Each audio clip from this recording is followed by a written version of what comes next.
Namasté, mes chers frères, mes chères sœurs, mes chers amis. Soyez les bienvenus dans cette nouvelle vidéo dans la nature.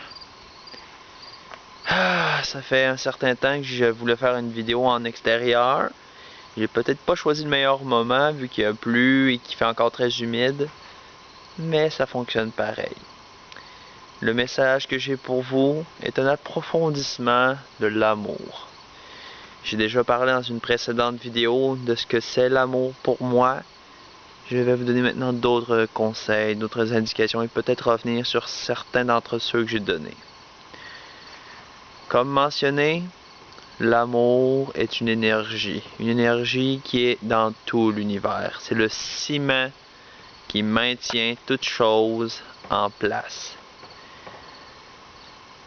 Et l'amour est non seulement une énergie puissante, mais une énergie également sans contrainte, sans obligation. C'est simplement une énergie de pure et de pure vérité. Donc, quand vous êtes en relation avec quelqu'un, avec un véritable amour inconditionnel,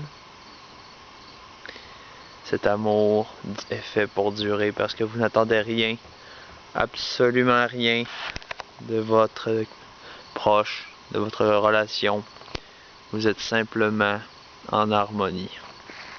Comment cet amour peut-elle naître? L'expérience. Tout simplement l'expérience. Si vous êtes le genre de personne qui aimait pour un objet ou pour un symbole qui peut être représenté par l'apparence de votre conjoint, conjointe, ou par la façon dont elle pense ou il pense, alors votre amour, je ne veux pas être plus impartial que ça, n'est pas forcément sincère.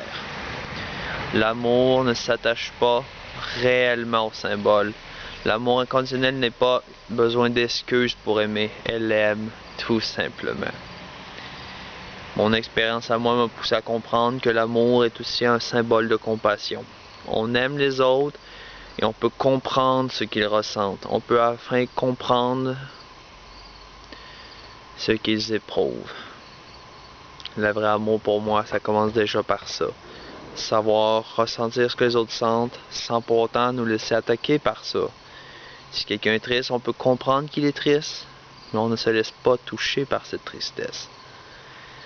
Ainsi, l'amour est en même temps non seulement une force bienfaitrice, elle peut être interprétée de mauvaise façon par certaines personnes. Et quoi que vous fassiez, c'est de l'amour, mais votre interprétation n'est peut-être pas la bonne. Alors, choisissez attentionnellement et précisément quel genre d'amour vous voulez donner. Sachez aussi que l'amour a un pouvoir immense. Elle nous met un peu mal à l'aise, étrangement parce que les gens ne sont pas accoutumés à ressentir l'amour. Et quand ils sont face à elle, ils sont démunis, comme une sorte de mur qui s'effondre. Parce que l'amour a érodé ce mur, l'a fait tomber. Et là, on est seul dans un paysage complètement nu. Et pourtant, on n'a jamais été aussi libéré que ça. C'est à la fois effrayant et attirant. Parce qu'on était protégé dans notre forteresse, de notre ego.